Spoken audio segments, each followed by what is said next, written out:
Grape stuffed leaf or warag enab. Appetizer lang palagian yung ginagawa ko rito sa aking mga amo. Hindi pa ako nakakapagluto ng may laham. Simulan ko sa paghahanda ng mga kakailanganin. Nagtaka lamang muna ako rito nitong colorless rice or tinatawag nila ritong eshmasri. 3 baso lang nitong colorless rice ang aking gagamitin. Medyo marami na rin ito kapag nabalot. At para sa 3 baso naman ng bigas, mga ganitong karaming sibuyas at bawang ang aking inilalagay. Bine-blend ko muna ito. At naihanda ko na rin yung mga iba pang kakailanganin. Iisa-isahin ko yan para hindi kayo malito. Etong bigas, naka-packaging naman yan, malinis na pero hinugasan ko pa rin yan para sigurado. Maglalagay na ako ng lemon juice, mga lampas kalahating baso yung takal. Sa olive oil ay kalahating baso naman. Pomegranate molasses or dipstroman ay mga 1/4 glass lamang yung nilagay ko. Sa mga spices or pampalasa, nandiyan nakasulat sa screen para mabasa nyo ng maayos isa-isa. Isinunod ko na rin yung sibuyas at bawang na na-blend na. Naglalagay rin ako ng parsley at dill leaves. Ginayat ko lamang yan ng pino kapag blendian kasi ay magtutubig. Yung kadami naman ay tansyado ko na lamang. Paghahaluin ko lamang yan ng mga sangkap ng maayos para lahat magkalasa at munti ko na nga makalimutan. Hindi pa pala ako nakapaglagay ng asin kaya pinahabol ko na. Minix o hinalo ko lang ulit din ng mabuti saka hahayaan ko muna yan sa refrigerator.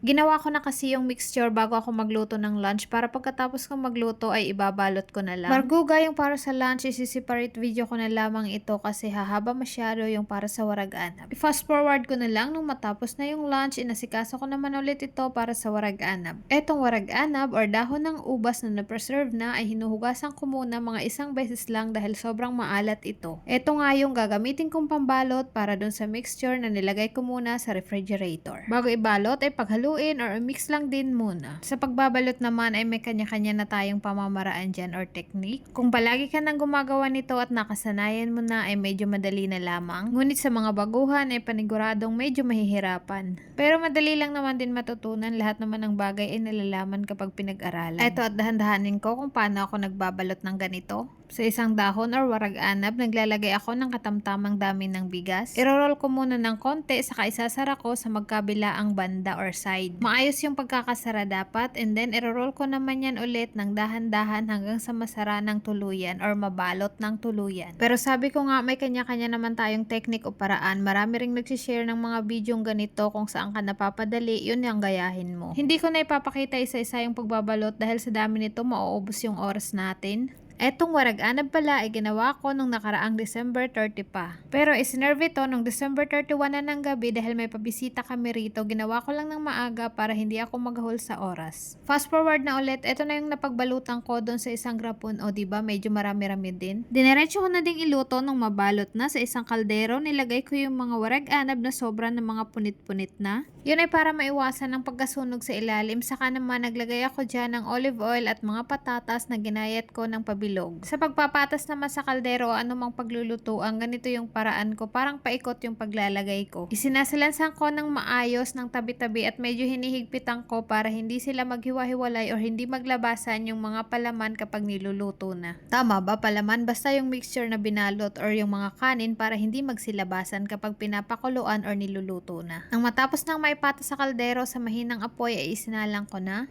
Oh, wala pala yun na video. Patunay yun na hindi ko na video yung paglagay ko ng 1 basong lemon juice. Ulitin ko lang, nauna ko nang ibuhos 1 basong lemon juice bago naman itong 1 basong tubig. Saka olive oil kalahating baso ulit. Sa paglalagay din ng pansabaw or sauce, depende na yan sa mga amo kung anong sinabi o gusto. Dipstroman ulit 1 tablespoon lamang. Kapag nagluluto pala ako nito, gusto nila yung sobrang asim kaya naman maraming lemon juice ang aking inilalagay. Bago yung pinakatakip ng kaldero ay may pinapatong muna akong ganito pero kung wala nito ay pwede naman platong mabigat. Nakakatulong ito para hindi maghiwa-hiwalay or maglabasan sa dahon yung stuff ng warag anab. At nang kumukulo na nga ay inalis ko muna saglit yung kaldero, naglagay ako nitong hadid dahil papahinaan ito yung apoy ng sobra para maiwasan ng pagkasunog dahil lulutuin ito ito mahigit mga 3 oras. Fast forward ulit, halfway ng pagluluto, inuurasan ko talaga ito. Nakalipas na yung 1.5 oras. Tinawag ko muna saglit yung nanay, pinatikman ko yung asim kung okay na para sa kanila. Medyo kulang pa daw, nagpadagdag pa ng konting dips roman at extra lemon. Diyos ko, ganun kaasim yung gusto nila. Tinakpan ko lang ulit yan at kinompleto ko yung pagkakaluto hanggang sa maging 3 oras. Nang matapos na yung 3 oras, naglabas ako ng isa para patikman kay nanay, ngunit may ginagawa daw siya kaya ako na lang daw yung tumikim at patayin ko na yung apoy. Hindi talaga ako nito kumakain, tansyahan na nga lang yung paglalagay ko ng mga pampalasa nito dahil sobrang asim talaga, pero wala akong magagawa dahil inutusan ako ng nanay na tikman ko at sabihin ko sa kanya kung anong lasa kung luto na.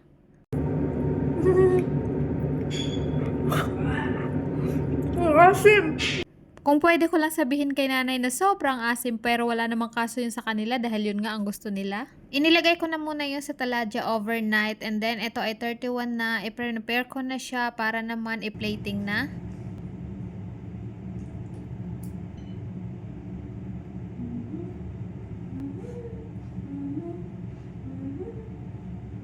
Okay naman yung pagkakaluto, hindi naman nasunog sa ilalim. Wala ring sira yung pagkakabalot, walang nagsilabasan ng mga kanin or stuff. Tinanggal ko lang din yan ng mga dahon na pinangsaping ko dahil hindi na naman yan kailangan. Yung mga patatas, hiniwalay ko muna sa isang plato para yan sa toppings mamaya or parang pang decoration na din ganon.